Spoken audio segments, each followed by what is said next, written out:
नमस्ते, जय माता दी। मैं अपने चैनल सोनम मोदी लोगी नेहा मोदी लोगी दोनों पे आप लोग का स्वागत करती हूँ। एक बहुत दर्द भरा बेटा विवाह गीत है, तो आप लोग सुनिएगा और कमेंट बॉक्स में ज़रूर बताइएगा कि हमारा गीत कैसा लगा। तो चलिए मैं सुनाती हूँ, आप लोग सुनिए।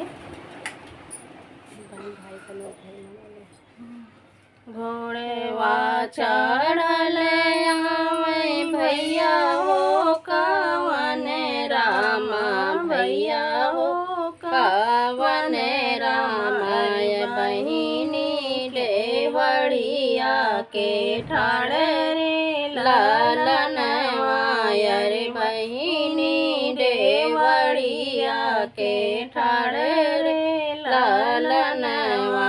कहवा से बिगल भैया घोड़े के लागमिया, रे घोड़े के लागमिया, रे कहवा बिगल तलवार रे लालनवा, रे कहवा बिगल तलवार रे लालनवा। के करे ही साजनवा के मारे के बीरना, रे मारे मोरे बीरना, रे के कर से नूरवा उजाड़ रे लालनवा, रे के कर से नूरवा उजाड़ रे लालनवा। बहिनी के बातें जब सुन ले बीरनवा, रे सुन ले बीरनवा, रे हड़पी बोलई बात रे लालनवा, रे हड़पी बोलई बात रे लालनवा। ओसिया से बिगल बहिनी घोड़े के लागमिया, रे घोड़े के लागमिया, रे खूनवा से बिगल तलवार रे लालनवा, रे खूनवा से बिगल तलवार रे लालनवा। तोहरे साजनवा के मारे के गिरवले, अरे मारी के गिरवले, अरे तोहरे से नूरवा उजाड़ रे लालनवा, अरे तोहरा से दूरवा उजाड़ रे लालनवा। जिनी जायु बहिनी हो अपने ससुरवा, रे अपने ससुरवा, रे रही जायु नैयर के देश रे लालनवा, रे रही जायु नैयर के देश रे लालनवा। इतनी वचन जब सुनली बहिनिया, रे सुनली बहिनिया, रे तड़पी देली जवाब रे लालनवा, रे तड़पी के देहली जवाब रे लालनवा।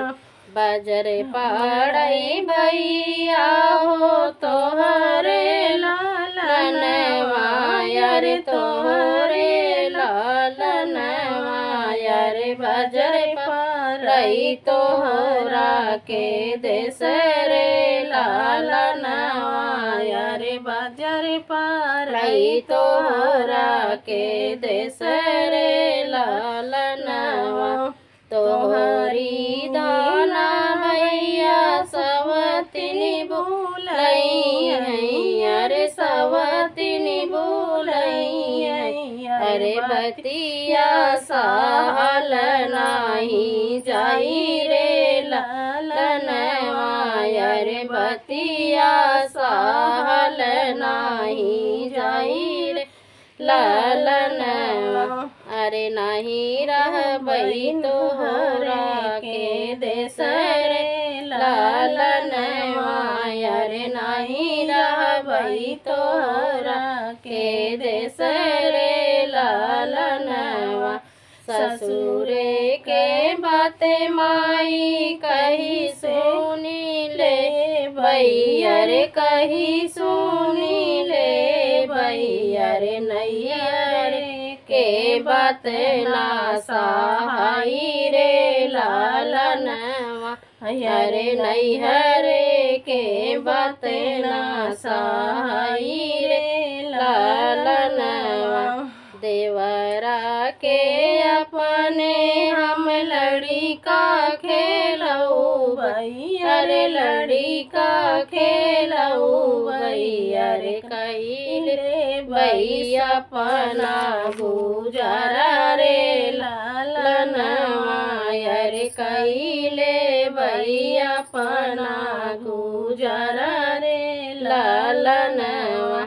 ससुरे में अपने गुजारी हम ले भई, गुजारी हम ले भई, अरे नैहरे के देश नाही अउबई रे लालनवा, अरे नैहरे के देश नाही अउबई रे लालनवा। अरे ससुरे के देश आपन खास रे लालनवा, अरे ससुरे के देश आपन खास रे लालनवा।